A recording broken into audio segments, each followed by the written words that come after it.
Welcome in, Shield Brothers and Shield Maidens, to Shield's Rest. I'm True, and today I'm joined by Frey as we continue on our class build series here in Daggerheart. This time, we're optimizing the Warrior. So let's get into it.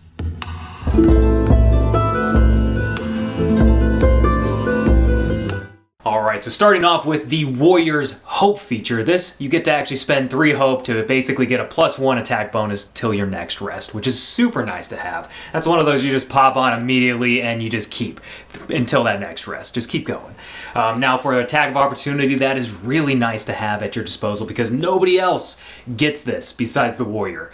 This just allows you to not allow somebody to either leave your combat space. You can just do a normal attack as they do go away, or you can follow them. That's such a cool thing to be able to do. So we got a lot there with that particular class feature, but the secondary class feature makes it kind of nice to be able to customize your weapon choices and your just overall equipment choices. And that is the fact that you get to ignore the burden on weapons. So you can be wielding a two-handed weapon in one hand and then be able to have the shield in the other. So kind of nice to have. So those are our Hope features, class features for the Warrior. I really like those. Give you a lot of potential. So Frey, what is your character overview and your tier 1 picks? Alright, so focus for this build is pretty much twofold. One is to be kind of like a Hope battery, so I can use some Hope features primarily to like do tag teams, do assist, like help die to other players, things like that, and also trying to be a little bit as unkillable as possible, because I will be going with Call of the Brave, which is a little more of the defensive side of it. I will go and read off the foundation features first for that. So you get 2 as the foundation. So when you fail a roll with fear, you gain a Hope, which is really great. So out of the 5 possible roll potentials, right? Success with fear, failure with fear, success with hope, failure with hope, and then critting, you get hope 4 out of 5 times now. So it should be generating a lot of hope, not a bad thing to have. And then we also get battle ritual. So once per long rest, before you attempt something incredibly dangerous or face off against a foe who clearly outmatches you, describe what ritual you perform or preparations you make. When you do, clear 2 stress, gain 2 hope. So again, gaining more hope, stress clearing as well a little bit. This is a very stress light build. It's all about the hope with this one. All right, and then leading into the heritage, I did do mixed ancestry, as I usually do. The top feature for this one, I'm going to go with Orc. This gives us sturdy, so when we are at 1 HP, enemies have disadvantage when they attack us. That is going to come into play a lot with this build, because we do want to sit at low health for various reasons, which we'll get into later. And then for my bottom feature, I ended up going with Simia. I do want evasion high on this build. I did contemplate vary a little bit just for the wings and the potential to have a little more evasion when I spend stress since I'm stress light, but I wanted something more consistent with this one, so we're going to go with Simia. And for the community, I went with Seaborn. In particular, I don't need Orderborn with this build, which we'll see why a little bit later, so Seaborn is the way to go for this one, just to get our to hit up as we're rolling with fear, since rolling with fear isn't as bad with this build. So, and then just a quick overview on where I'm sitting at stat-wise. My evasion's at 14. I did take Gambus and Armor to pair with my Simia stuff, so my evasion's up there a little bit. My weapon choice, like I said, is Longbow. I'm going to pair that with the Round Shield to give me a +1 to my armor score. So my armor's sitting at 4. So I'm just going on the defensive side, pairing with the weapon, since I'm going to be more range on this one. My health, of course, at 6. Stress is at 6. Threshold, 6 and 12. Not too worried about threshold in this one. Like I said, I'm more focused on evasion, and I'll have ways to kind of handle damage better later on. And then for my domain cards, I'm going to go with Untouchable, so that lets me get a bonus to my evasion equal to half my agility. And then Whirlwind, this is when we're very close range, we can spend a hope to basically make an attack to everybody in very close range. So doesn't pair amazingly with the longbow. I'll still kind of be up close and personal with there, but I just like the option of that for the Whirlwind there in the beginning. And then once I'm, taking all those hits, I can back up once my health starts to drop a little bit and not too worried about it, because I'll still have that range option. But that is what my tier 1 looks like. Very nice. I like the Ranger build. I know this is like the one thing that we actually legitimately coordinated, because we both had like the same sort of like ideas. And I think I was also building an Archer as well, because I'm like, this is such a great idea. Archer with the Warriors is a brilliant plan. I'm just saying. So yeah, that's That's why I'm glad you're going with it. I'm taking more of the melee route with mine in particular because, yeah, like I said, we sort of coordinated that one, and that's the only thing outside of the fact that we, of course, took different subclasses because I'm going with the Call of the Slayer. Really like the Call of the Slayer, but particularly before I get into that, let's get into the heritage really quick because there's a couple ways that you can go about this with the Call of the Slayer that is extremely good, especially leveraging what the warrior has for their class and hope feature. So we are going with Seaborn.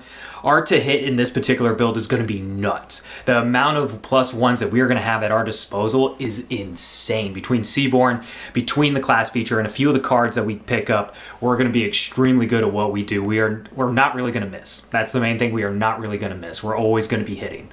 That's going to be the main point there.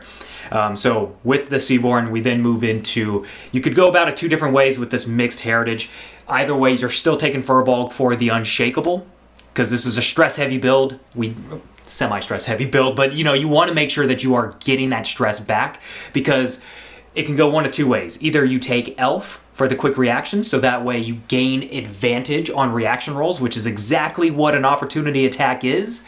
So if you're getting that +1s from your Seaborn and everything else, and then you're getting that advantage from the attack of opportunity, from the quick reactions for the attack of opportunity, no matter where they go, you could follow them. You're going to be doing everything to them. You're never missing them. I'm just saying. Or, and this is the particular way that I went, we're going to go with Fearless. For Infernus, we're going to go with Fearless. So the reason being is because we want that hope to be able to generate our Slayer dice. So it depends on which way you want to go. Do you want to go with the attack of opportunities and pretty much always hitting? Because all you got to do is spend that stress to do it, or are you wanting more of that hope? In this one, we want the hope, so we went with Infernus and getting that Fearless going on.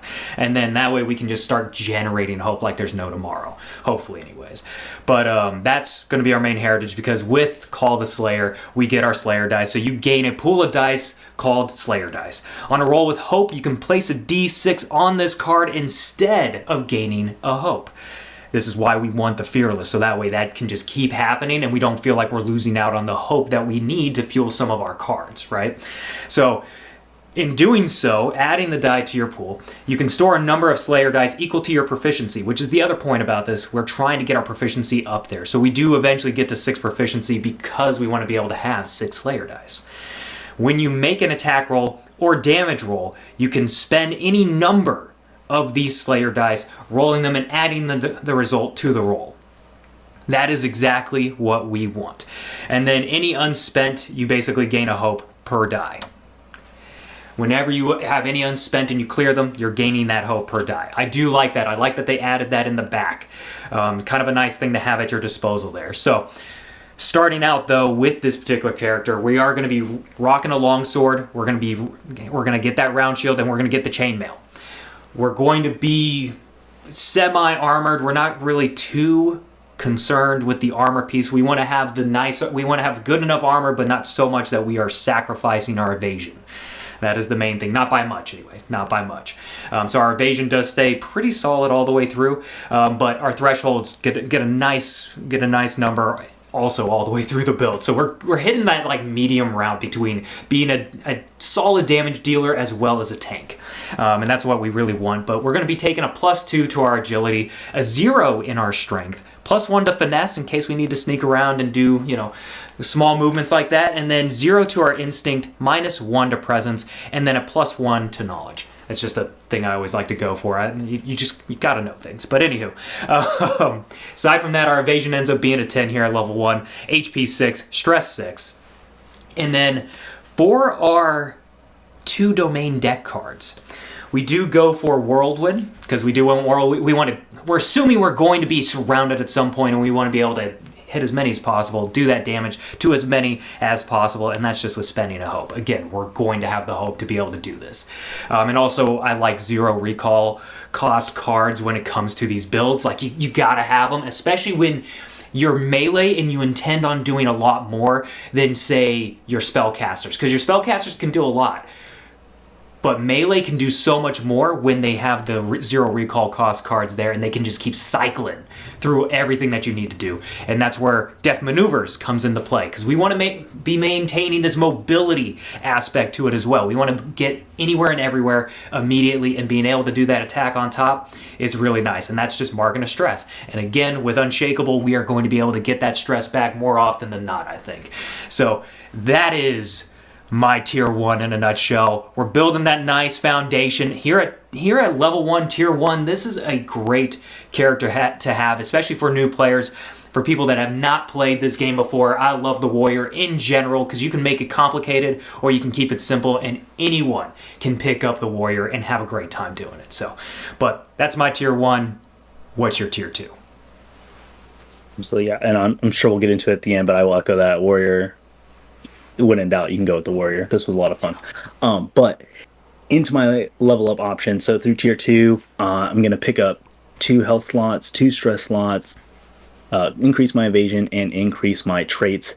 For my build, I'm basically going to be, of course, taking a trait every tier, and I'm going agility and instinct.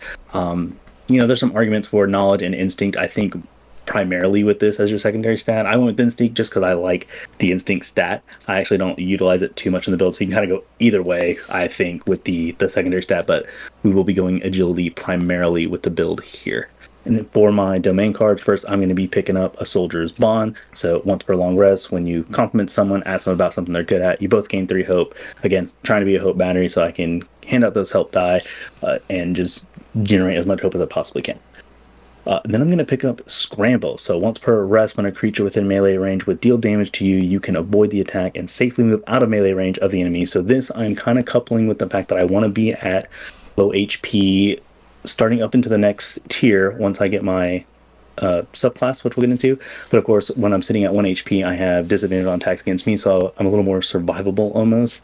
Just kind of sitting on the brink. So this is just for that one moment where, like, hey, I kind of bit off more than I can chew. I'm a little in too deep. I might take some severe damage, and voila, I'm going to scramble and get out of melee range. And then finally, I'm going to pick up Fortified Armor. So while you're wearing armor, gain +2 to your damage thresholds. Again, this is just to help my survivability a bit. I am trying to be somewhat unkillable, and this is just going to add on to that. So not taking too much damage ups here. Again, I'm more so focusing on staying alive so I can generate that hope and help out the party as much as I can. But with that, my stats, my evasion's up to a 16 in this tier. Agility's up to 3. My armor's sitting at a 6, as long as, we're still upgrading our equipment and all that. Longbow's going up to the improved.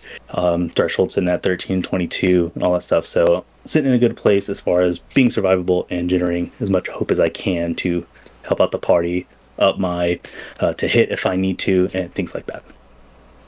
Hell yeah. Very nice. Yeah, I think that's the one distinguishing factor between our last video covering the sorcerer and this one in particular, that even as a damage dealer, and a high damage dealer at that, I will say, you still have some team play that you can do, that where you can actually be a part of the team and actually help the team, even though you are mainly a damage dealer. You can still do that, unlike our sorcerer, unfortunately.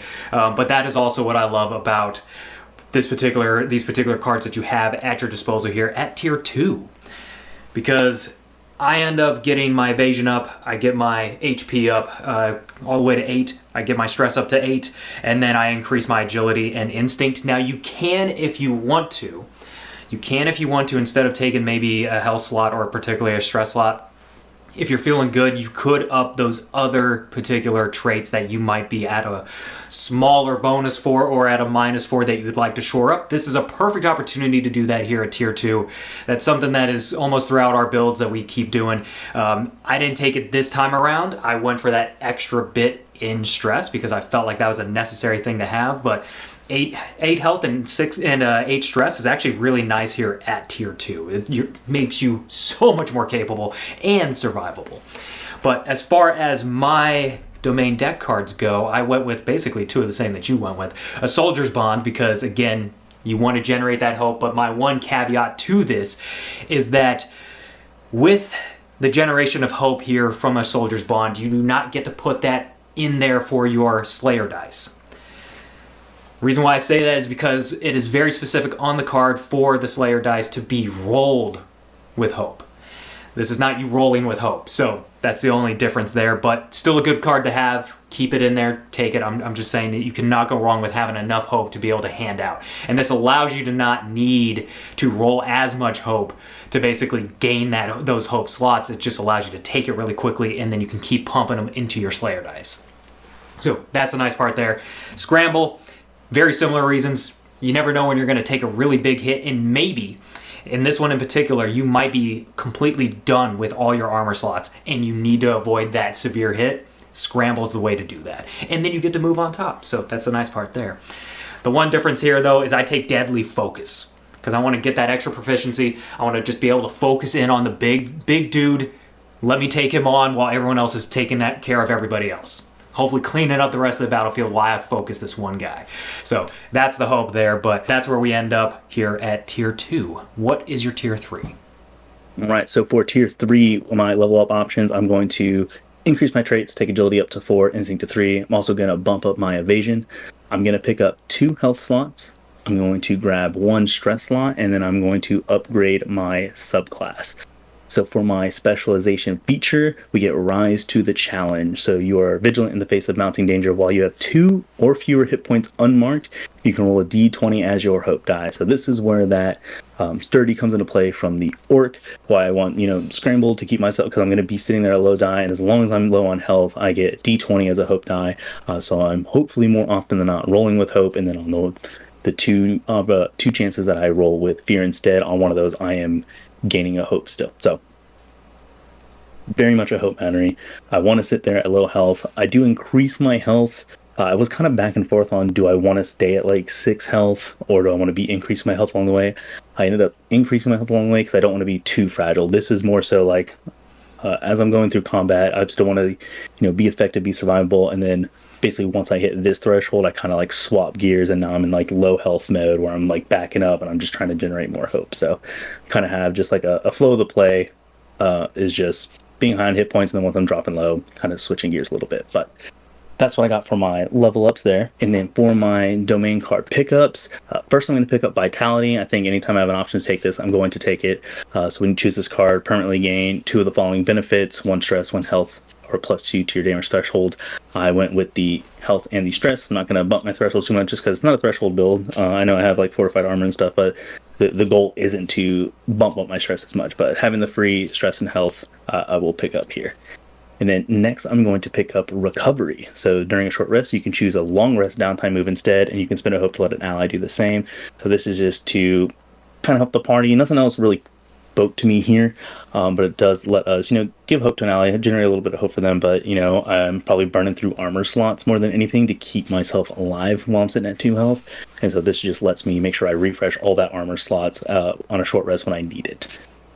And then finally, I'm going to pick up Cruel Precision. So when you make a successful attack with a weapon, gain a bonus to your damage roll equal to, I went with Agility on this one. So just bumping up my damage a little bit, help me stay competitive as we go up. I'm not going to be picking up additional proficiency as a level. I'm just getting the default one, so I'll cap out at 4 proficiency. So it's just to help me keep up a little bit as I'm leveling up through the tiers here. But in my in my loadout, I'm going to have Cruel Precision, Fortified Armor, Scramble, Whirlwind, and of course Untouchable. That's going to leave a Soldier's Bond in the vault. I'm probably going to start my day with that, use it, and then throw it back into the vault there. And then of course Vitality is permanently vaulted, and then Recovery, I'm just going to try and pull that in when we take that short rest downtime. But that is what my tier 3 is looking like. Yeah, very nice. I like how you're starting to get this like more well-rounded, like dipping into a lot of different areas, not just the damage, not just helping people out just in the actual combat, but also those downtime moves. Those things are incredibly nice to have. And I love how the warrior on both subclasses actually has something for that to be able to help the party out in a big way. So that is kind of nice. For me, though, I do go up to 4 proficiency. That's the big thing. So now we, at tier 3, have 4 dice to potentially work with for our Call of the Slayer dice. Absolutely love that. I do, of course, pick up the subclass here, the specialization, Weapon Specialist. You can wield multiple weapons with dangerous ease. When you succeed on an attack, you can spend a hope to add 1 of the damage dice from your secondary weapon to the damage roll. Shield has that, so can't go wrong with that, just saying. Additionally, once per long rest, when you roll your Slayer dice, re-roll any ones. That's going to be that, like, just in case moment, and we need to hit or we need to do a crap ton of damage, and we're throwing all the dice in there. That's when you use that, just saying. And then, of course, we do the customary trait increase, primarily at level 5. You got to do the customary trait increase. Go up to +4 in agility, and then I take a +2 in instinct, funny enough. So we start moving that up as we go, and because I agree with you, instinct's a great one to have at your disposal, but I also love a good knowledge build too. Can't go wrong with it, just saying. So that does happen after we get that particular +1 at tier 2. We now get the +2 here at tier 3. The other traits are not as important, I don't think, because when you're a warrior, your main thing is just focusing on damage. And that's the other point. You can focus in on strength if you want to. This build, helps you with both things, so don't worry about that. However you want to go about it, however you want to go about it. But we do get our evasion up to 12. We do want to keep increasing that any chance that we get. Our HP does stay at 8 though. We're not really trying to increase that, but our stress does go up to 10. We want to get that up there just a little bit more. Just a little bit more each and every single time. Gives us way more to work with. Gives us that nice cushion before we run out, and assuming that Unshakable doesn't come through for us. So, just saying. But for my domain deck cards, I do end up taking Vitality as well, because I agree heavily. You have to have Vitality. It's just a nice, basically level up option is essentially what you're getting with this card. And I'm willing to waste one particular card option to be able to get that extra 2 level up options, because now I take an additional stress, and that's where I have 10 stress, and then I also increase my thresholds by 2. I love that. Additionally, I will take Rapid Repost, because it's a nice 0 recall cost card, and let's face it, you never know when you're going to need that moment when they fail on the attack roll against you, and you get to finally, do a little bit of damage. Love that to death. And then I also take Blade Touched. Blade Touched is just such a good one to have there. And it can just sit. It gives you that nice +2 to your attack bonus, so you constantly have those pluses going towards your attack rolls every single time. And having that severe damage threshold increase is incredibly nice, because the higher that baby is, the more often than not they're going to hit in the major. When they hit in the major, you get to just keep driving that sucker down all the way to minor with your armor. It's going to work out nicely, just saying. But that is my tier 3. When it comes to my loadout, though, real quick, I do keep Death Maneuvers in my loadout, a Soldier's Bond, Deadly Focus, Scramble, and Blade Touched. In the vault, of course, permanently vaulted is going to be Vitality. I keep Rapid Recall in the back, as well as Whirlwind, because there are 0 recalls, so I can just keep swapping them. Doesn't matter. So, love that to death. But that is my tier 3. What's your tier 4? So, tier 4, we'll run through the level options. First, of course, I'm going to increase our traits, agility up to 5, instinct up to 4. I'm going to increase my health twice. I'm going to bump my evasion. I'm going to get an extra domain card at level 10. And then, of course, I'm going to upgrade my subclass. So for the Call of the Brave, our mastery feature is Camaraderie. Your unwavering bravery is a rallying point for your allies. You can initiate a tag team roll 1 additional time per session, and additionally, when an ally initiates a tag team roll with you, they only need to spend 2 hope to do so. So again, this is just kind of tying into the hope a little bit. Instead of generating hope for me, I'm helping allies save hope, getting an additional tag team roll as well. So just boosting up that ally side of it. And I'm going to be able to do those a lot more often as well, not only with the additional time, but the fact that I have just that extra hope to spend. So love that for the mastery feature there. All right, and then for my domain picks, first I'm going to pick up Battle Cry. So this is once per long rest. While you're charging into danger, you can muster Rouse and Call that inspires your allies. All allies who can hear you clear stress and gain a hope. And then additionally, everyone has advantage on their attack rolls until you or an ally fails with fear there. So again, bumping up hope, helping out our allies on their rolls there. Next, I'm going to pick up On the Brink. So when you have 2 or fewer hit points unmarked, you don't take minor damage. That's where we want to sit health-wise, towards the end, because we're getting a lot of bonuses there. So great card to have to kind of help save us on, armor slots and things like that. We're not taking minor damage as long as we can get down to there. And then at level 10, I am picking up 2 cards here with my extra domain card pick. First is going to be Onslaught. So when you successfully make an attack with your weapon, you never deal damage beneath the target's major damage threshold. So you're always marking 2 hit points no matter what you hit, as long as you hit them. Additionally, when a creature within your weapon range deals damage to an ally with an attack that doesn't include you, mark a stress, they do a reaction roll 15. If they fail, they have to mark a hit point. Primarily taking it for that first bit, I want to be able to do those major damage thresholds, because that is going to be used in conjunction with my other pick, which is Death Run. You spend 3 hope, run a straight path through the battlefield to a point within far range, making an attack against all adversaries within your weapon's range along the path, which we're using a longbow, so I have far range on that.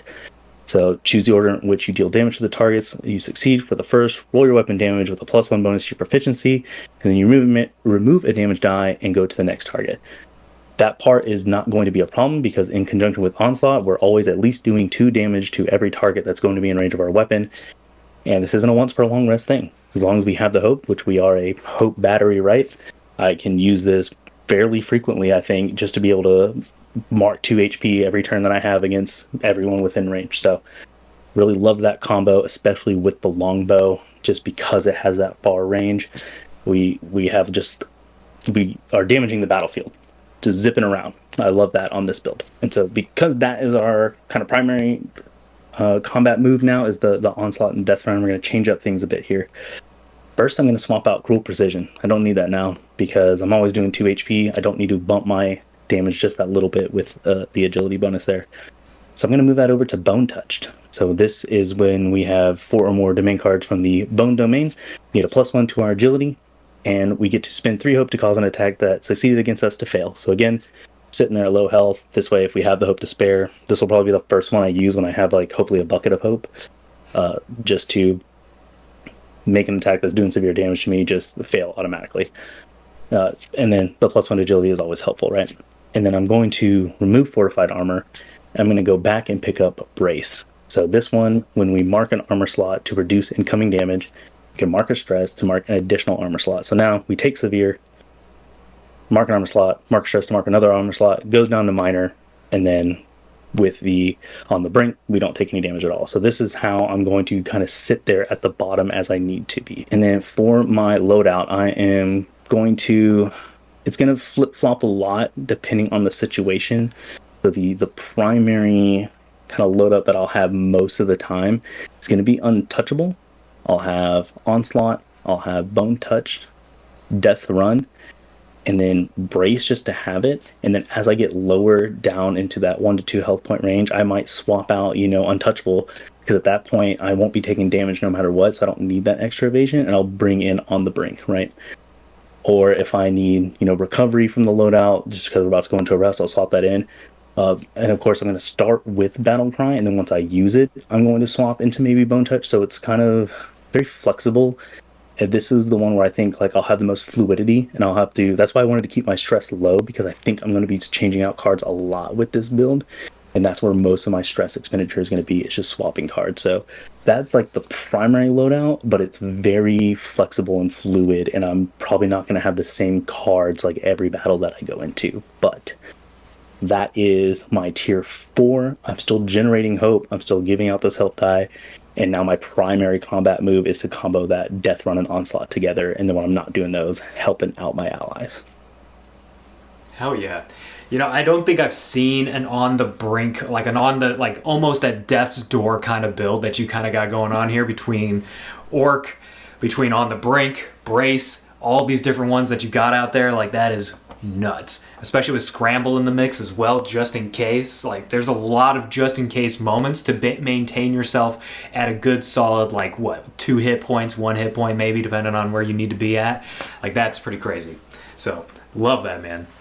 So for my tier 4, I do go up to 6 proficiency here, so now we get those 6 Slayer dice. But it's almost like we're getting even more Slayer dice with our mastery as we get into Martial Preparation. You're an inspirational warrior to all you travel with. Your party gains access to the Martial Preparation downtime move. To use this move during a rest, describe how you instruct and train your party. You and each ally who chooses the downtime move gains a D6 Slayer dice. A PC basically can use this to do exactly what you do, which is to spend it on a roll for an attack or damage. Their choice. It's just basically they now have the use of the Slayer dice, and now everybody gets that. Love that. That is the best way to help out the party. That's you becoming, like, going from being damage, being a warrior, and then becoming leader. You know, like basically being that instructor, and that's a great way to move into that. I like that progression from the foundation now all the way to the mastery. So, love that to death. But one thing that I did differently here in Tier 4 than any of my other builds, and not normally something I suggest, but here I found that it really doesn't matter. I found that I did not need to take a trait increase. So I didn't. It wasn't necessary. I have enough increases here to beat the band. Like the entire group of individuals that we could possibly go against. I am not running out of +1s, and just one extra +1 there is not going to be that big of a deal here at Tier 4. You already have kind of leaned into this damaging role. You're going to wreck. Especially between all these pluses, between Blade Touched, Seaborn, everything else that's out there. Even the Slayer dice, come on now. I don't need that trait increase, just saying. But we also increase our evasion though, because we do need that. We do need that. So we go up to 13 for our evasion. We get our HP to 9, and our stress goes up to 11. So those are the only things there. But for our domain cards, this is where like the whole thing comes together in a beautiful, beautiful way. We do also take Battle Cry. Love Battle Cry to death. It is just so good. It's the first thing you want to use from the outset of any encounter. Battle Cry. You already described it. I don't need to get into it. It's a great thing to have. It's good for the entire party. And the fact that it lasts until an ally rolls a failure with fear, you're gonna be fine. And I'm sure there's somebody out there that can turn that failure with fear into maybe a failure with hope or whatever. You know, can just re-roll those damage dice. Re-roll those duality dice. I'm sure that's out there. So that's going to be something that probably lasts for a good long while. Reaper Strike is the other one that I do take. Because again, we have all these pluses. I'm going to succeed against anybody. If I just have to spend a couple of Slayer dice just to spend a couple of Slayer dice, then fine. I should be hitting just about anybody, and then I can do that 5 HP. Insane. Absolutely insane. Like, we could probably kill whoever we plan on killing. Like, that person's either going to go down. If we're hitting the big bad, they're probably going to go down to half health, or they're going to be completely taken out. So that's what I love about that. And then I take Onslaught to kind of round all that out. You already described it. Onslaught's too good. Never doing less than 2 hit points. Love that. And because we're going to be up in everybody's grill, that extra little bit at the end is going to be so good for us. Onslaught's too good not to take. Too good not to take. So for my loadout though, here at the end of Tier 4, we take Battle Cry, a Soldier's Bond, Deadly Focus, Onslaught, and Blade Touched. Of course, in the vault is going to be Vitality, but Rapid Repost, Whirlwind, Deft Maneuvers, Scramble, and Reaper Strike. Reaper Strike is the only high recall cost card that I have in the vault. And it's just because I know it's going to be for a very specific moment. I don't want it taking up any room if I don't have to for right now. We're going to wait for that prime moment to wreck. But the idea between the vault and the loadout is that Battle Cry is going to get used first, just like you said. We're going to go ahead and use Soldier's Bond. Either Soldier's Bond or Battle Cry first. One of the two is going to get used almost immediately. And then with Deadly Focus, we're going to focus in on that one individual that we need to get that 7th proficiency, so we're rolling a crap ton of damage dice. And then Onslaught, of course, got to keep it. Blade Touch, got to keep it. And so we're going to basically bring in Rapid Repost or Whirlwind as needed, or we're going to use Deft Maneuvers, and then we're going to just keep the 0 recall costs on a rotation all the way through without having to spend a single stress to do it. I love the freaking warrior. I just have to say that. I love this damn warrior. What'd you think of it? I love it. It's right up there with Guardian for me. Guardian, and I think depending on, the campaign, the game, the build, they could each take the number 1 slot. But I really love the warrior. And I love that it is more hope focused than the rest, right? I think leading up to here, everything's been about balancing stress, right? Like doing Infernus Firbolg like was the go-to move on everyone, and I think this was the first one where I didn't feel glued to that combo. That's Yeah. so good. The only thing that I didn't love too much about it was the mastery feature for the Brave. Not a bad feature at all. It is good. It is thematically fitting to the Call of the Brave. However, as like the capstone ability to basically just do one more tag team roll, I could take it or leave it. I almost didn't take it on this build, but it fit into the focus of the build, so it wasn't a bad choice. But uh, didn't hate it, but didn't love it either. But other than that, I loved everything. I love being able to, you have the longbow with the shield, or the two-handed weapon with the shield, or two-handed weapon with a one-handed weapon to give that damage boost. Um, Getting that, and I don't think we touched on it too much because we didn't go too much into damage. But like you get to add your level to all your damage as well. So like in tier 4, you're like me, I think I'm rolling 48 plus like 20 something in the end if you're like following the tiers of weapons. So like that's why I was like, I don't really need, and like you said, you didn't take the trait increases. Like I didn't feel like I needed to take proficiency with them because like you're doing so much damage, you probably are hitting major. You may not even need onslaught because you're probably hitting that anyways, but it's nice to just have that guarantee. It's the Yeah, just in overall, case. like, yes, just in case. I just want to make sure I'm always doing at least two. And Blade and Bone, like Blade and Bone those are my top two favorite decks. Love Yeah, them. so that's what I was like. Overall, I think the Guardian still is my favorite, but Warrior's like right there. It's so good. Warrior I love because of like this almost like mobility feel that it has with it between bone and blade. Just the capability that you have is insane. Like you're just an excellent damage dealer that also has some great team play options, which again, like I said before, that like with the sorcerer, that's a refreshing thing to have here, is some nice team play options with the excellent damage capability.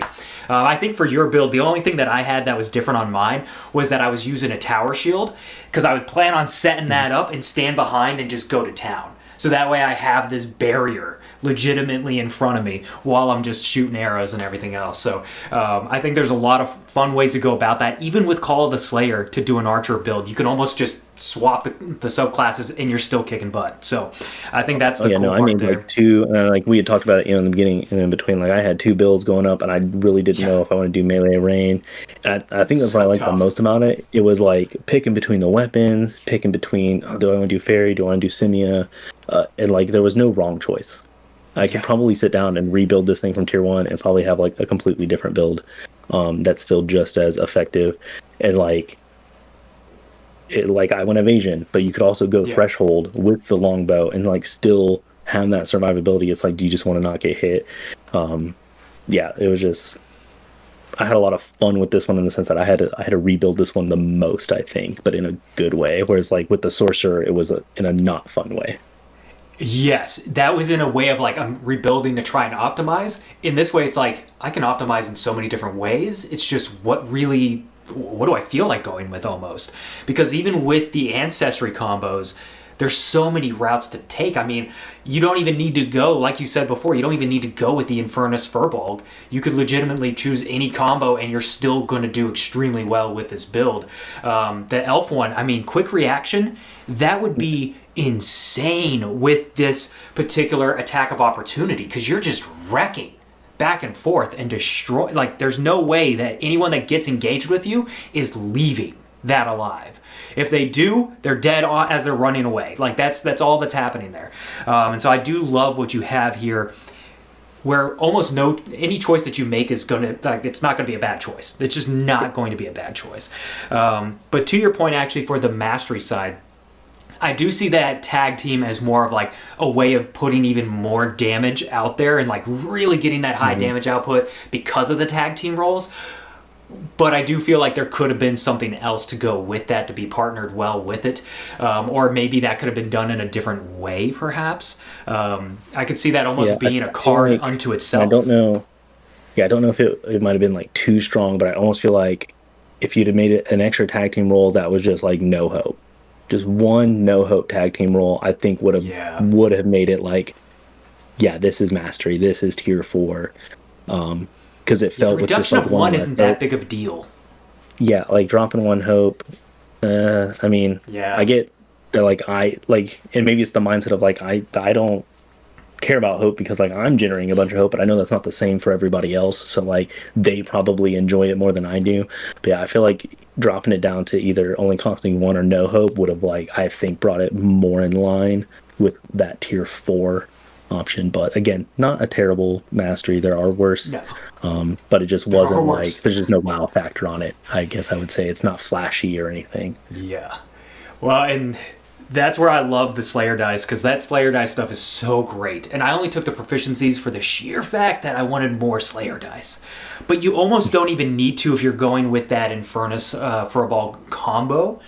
You almost don't even need to grab more of the Slayer dice because you're almost always going to have the Slayer dice you need, and therefore it could not take one of the proficiency increases to grab different increases that you really want to. That might be a little bit more advantageous for your particular build. So that is a distinct option. And I've never felt, I think throughout all of the classes, I haven't had so much freedom in the level up options to where I couldn't really pick a bad choice like a choice that I would regret from an optimization standpoint. Like not even like for my character, but for an optimization standpoint, there's really not bad choices to go with when it comes to the warrior. And I think that's such a wild thing by comparison to the rest of the classes, where a lot of those were really necessary increases in certain areas that you pretty much had to take in order to get that optimization for later. Here, I could take it or leave it for some of these items because it's what made sense. And I think that's where anyone who's going with Call of the Slayer and going with that melee build or even the archer build, you're really not going to be able to pick a bad choice even with your level up options despite the domain deck cards. So the one thing to keep in mind too, I think for like the Brave in particular that I had to like kind of break for myself is that you can 100% be in melee range with that longbow, which is what I think I would plan on doing at that, because I'm going to try and get my health down, right? Because once I get to 2 health is when like the build really takes off. I can literally be in melee range. There's no disadvantage or anything like that. So that opened up a lot for me too, as far as like, oh, I don't have to sit back, because I was really glued to the wings in the beginning. It's like, oh, I want to be in the air, and then I was like, well, sometimes I want to be in there. I was like, wait, it doesn't matter. I can absolutely be in the fray with this and still use the longbow. So that part I like as well, and that's just more of a Daggerheart thing, not just a warrior thing. But. Well, and to that point, for the weapons, the fact that you can go with so many different combos, but really and truly, it doesn't mean that you only have those 2 on you. You could probably pull out a different weapon. Like, that's okay to have like a melee weapon on hand, even as an archer, because that's probably what you would have, at least to some degree anyways. So you could even swap out if you really wanted to, and then when you get back and get into the air after you take enough damage to really leverage that, low health benefits that you seem to get, you can actually start unloading with people for that archer moments. So I think there's a lot of ways that you can go about that, and it's really what just makes the most sense. And then you could even pick up versatile fighter, and then you can literally use any weapon you want with whatever stat you want, and then you can literally do anything with the warrior. Literally anything with the warrior, and that's such a great thing to have at your disposal. But yeah, like I said before, it's great for new players, it's great for veteran players, anyone who wants to just have a great time in combat. This is going to be perfect. Damaging, team building, the whole thing. You can do so much with this warrior build. But that's our warrior build. Let us know down below what you thought, what you would change, if there's any improvements, all the good things. But our next one is going to be the wizard, which I'm very much so looking forward to, because I believe you're going knowledge, or you're going war. I'm going knowledge. I can't wait to see how all that turns out, because let's face it, we're going to have a lot of fun, I think, with that one, because it's such a different wizard. Daggerheart brings in such a different wizard. But until the next one, keep that shield wall strong.